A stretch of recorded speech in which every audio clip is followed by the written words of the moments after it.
عملوها باللحمة المفرومة، وكمان عملوها بالجبنة الموتزاريلا، وعمالين يخترعوا فيها اختراعات، وكمان عملوها بالبشاميل. لكن بالنسبة لي دي أفضل طريقة، لأنها أكتر طريقة اقتصادية، وكمان طعمها بالنسبة لي ألذ حاجة.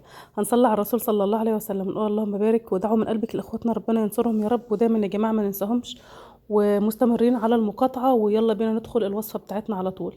بصوا بقى، أنا جبت بتنجانية ما شاء الله زي ما انتم شايفين كده، قلبها أبيض زي قلبي بالظبط. فقطعتها مكعبات بالشكل ده كده، واحط عليها رشه من الملح.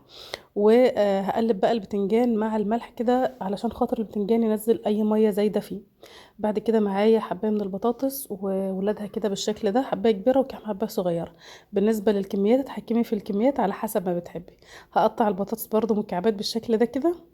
بفكرك لو بتشوفينا لاول مره ما تنسيش تعملي متابعه للصفحه، او لو بتشوفينا على اليوتيوب يا ريت تشتركي في القناه وتفعلي زر الاشعارات للكل عشان يوصلك كل جديد. اخدت على البطاطس هي كمان رشه ملح ومعلقه كبيره من الخل. وهقلب البطاطس مع الخل والملح وهركنها على جنب شويه صغيرين. في التلاجة بقى لقيت حبات فلفل دبلانه كده وكام حبايه من الشطه قربوا يبوظوا، فقطعتهم برضو حلقات صغيره. وبالنسبة للبتنجان رشيت عليه كمان رشة دقيق وقلبته في بعضه. وهحط بقى طاسة على النار فيها كمية زيت كويسة، وطاسة تانية فيها معلقتين كبار زيت. البطاطس هاخدها بايديا بالشكل ده علشان خاطر بس الخل اللي فيها، ابدأ ان انا احمرها نص تحميرة. وفي الطاسة اللي حطيت فيها معلقتين زيت والزيت سخن، بصلاية صغيرة كده مع رشة ملح، وهقلب البصلة لحد لما تتشوح تشويحة بسيطة. معايا معلقة صغيرة من التوم مقطعاه شرايح بالشكل ده. هشوح بقى البصل مع التوم لحد لما التوم يتحمر وريحته تظهر، وضفت عليه معلقتين من الخل. بعد كده معايا كيس من الصلصه المتسبكه، يعني قولي ايه كوبايه ونص من صلصه متسبكه. حطيت كمان عليها نص معلقه صغيره كزبره، نص معلقه صغيره كمون، ربع معلقه صغيره فلفل اسود، وظبطت الملح بقى. البطاطس بنقلبها من وقت للتاني علشان خاطر بس تتحمر كده التحميره خفيفه. وهقلب الصلصه وهسيبها بقى تغلي غلوتين كده مع نفسها. هنا بقى البطاطس اخدت اللون اللي انا عايزاه، هخرجها واصفيها من الزيت كويس. ودلوقتي جه دور بقى البتنجان. شويه الملح اللي احنا ضفناهم والدقيق اللي احنا غلفنا بالبتنجان يعني مش هيخليه يشرب زيت كتير، وهيكون حلو قوي ان شاء الله. حبيت بقى اعمل طبق شوربه كده على مزاجك جنب الاكله الخطيره دي. في الحله ضفت جزرتين قطعتهم شرايح، كمان بصلايه قطعتها 4 وحدات، وكمان 5 فصوص توم. وربع كيلو بس من العدس غسلته وصفيته من الميه. وحبيت طماطم صغيره قطعتها 4، وكمان حبايه من الفلفل الاحمر. وهشوحهم شويه مع بعض من غير ما اضيف عليهم اي حاجه دلوقتي. ناخد تشويحة كويسة كده، وبعد كده هضيف كوبايتين من المية السخنة علشان خاطر المكونات تغلي مع بعضها على طول. على ما تكون الشوربة بقى مكوناتها كلها اتسلقت، تكون عملنا طاجن مسقعة ما حصلش. هنا بقى هنخرج البتنجان بعد ما اخد اللون اللي احنا عايزينه، وهننزل الفلفل هو كمان يتحمص او يتقلي. بعد كده حطيت بقى في الصينية هنا البطاطس وبعدين البتنجان وبعدين الفلفل. الصلصة غليت بقى غلوتين 3 كده، هحطها على طول على المكونات اللي في الصينية. بصوا بقى، وكمان ولعت الفرن علشان خاطر يسخن كويس قبل ما ندخل في المسقعه. خلاص هبدأ بقى اظبط الصلصه بالشكل ده، والصينيه جاهزه ان هي تدخل الفرن. الفرن بتاعنا متولع على اعلى درجه حراره، وانا هحط الصينيه دي على الصاجة على طول. تغلي غلوتين 3 كده، هتشمي بقى ريحه مسقعه خطيره.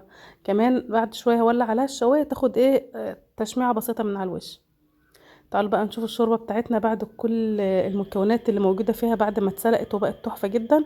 انا هضربها بقى بالهاند بلندر بالشكل ده، ما عندكيش تستني تهدى شوية وتضربها في الخلاط.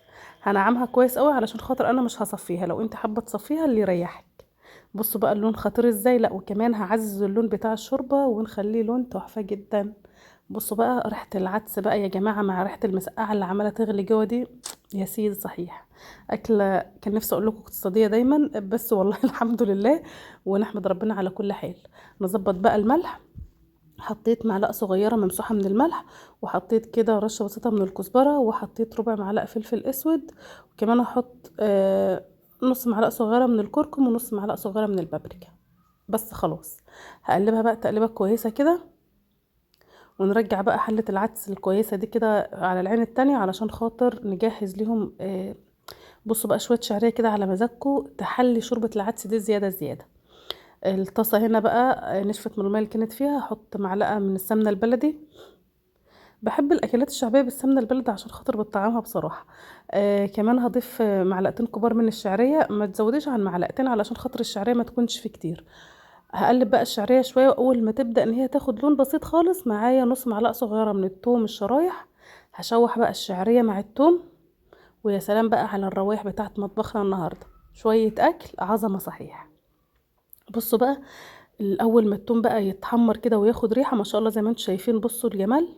الشعريه والتوم اتحمروا مع بعض في نفس الوقت، جاهزين بقى ان احنا نحطهم على العدس الخطير. وحصل خير، هنمسح البوتاجاز على طول من شويه العدس اللي وقعوا عليه ده حالا ما نسيبهوش ينشف على البوتاجاز. خلاص انا فضيت بقى كل كميه العدس في الطاسه علشان خاطر ناخد كل كميه الشعريه والبصل. ويا سيدي بقى على الجمال، شايفين الحلاوه وشايفين اللون؟ ما شاء الله الكميه اللي قدامكم دي من ربع كيلو عدس، وما شاء الله القوام بتاعه مظبوط جدا جدا. المسقعة الخطيرة بقت جاهزة، شايفين بقى شكلها ولا ريحتها خطيرة؟ تعالوا بقى نجيب الحلة بتاعت العدس وغرف الأكل بتاعك على حسب ما بتحبي. أنا عن نفسي هقدم جنبه رغيفين عيش، شريحتين ليمون، شوية بصل كده. وبكده هنكون عملنا وشوية مخلل كمان. وبكده هنكون عملنا غدا سهل جدا وسريع، ما أخدش مننا وقت وكمان طعمه لذيذ. أتمنى حلقتنا تكون عجبتكم، ما تنسوش المشاركة واللايك.